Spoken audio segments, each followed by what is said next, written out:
Bonjour à tous et bienvenue pour cette nouvelle vidéo, cette fois-ci sur le Web Analyzer, très demandé sur la chaîne.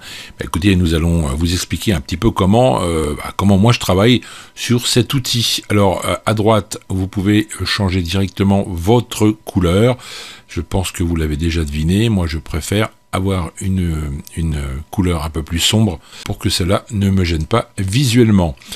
Voilà qui est fait, en plus c'est beaucoup plus joli.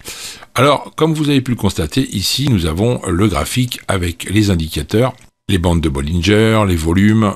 En dessous nous avons le RSI, le stochastique et le MACD. Mais on ne va pas se servir de ça parce que, vous allez voir, j'ai une autre solution pour vous. Alors, tout ce qui est vert, c'est tout ce qui passe en achat et tout ce qui est rouge en vente. En haut, nous avons les timeframes que nous pouvons sélectionner, M5, M15 ou H1, selon votre besoin. Alors comment je procède?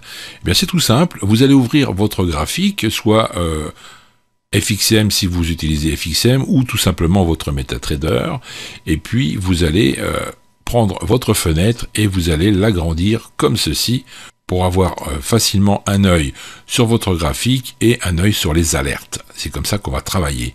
Ensuite, qu'est-ce qu'on peut voir en haut à droite? Nous avons, dans l'exemple, le NZD USD en M5. Qu'est-ce que je vais faire? Je vais aller chercher cette paire, puisque j'ai une alerte. Voilà, NZD USD en M5, on est d'accord, c'est indiqué ici. Parfait.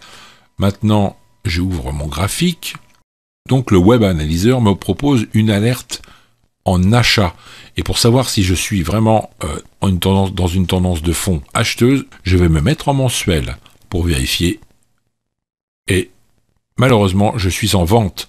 Donc là, attention, parce que on m'indique effectivement que en M5, nous avons une alerte d'achat, alors que en mensuel, dans la tendance de fond, nous sommes vendeurs.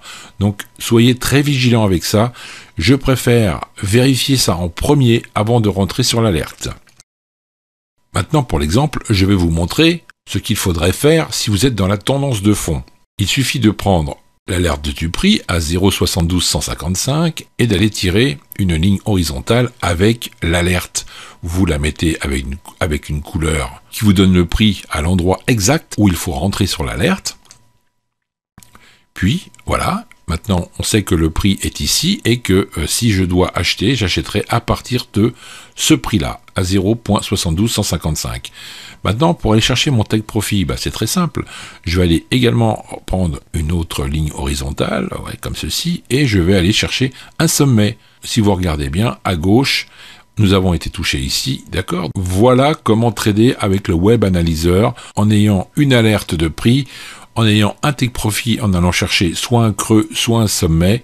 Alors nous pouvons également, si vous voulez, tracer les Fibonacci comme ceci. On va mettre par exemple ça à droite, et puis nous allons aussi mettre tous les niveaux. Cela va vous permettre d'avoir plus de support et de résistance pour aller chercher vos gains. Voilà, on sait qu'on doit rentrer à ce niveau-là. Eh bien, qu'est-ce qu'il faut faire? Il faut tout simplement aller chercher les niveaux supérieurs, d'accord?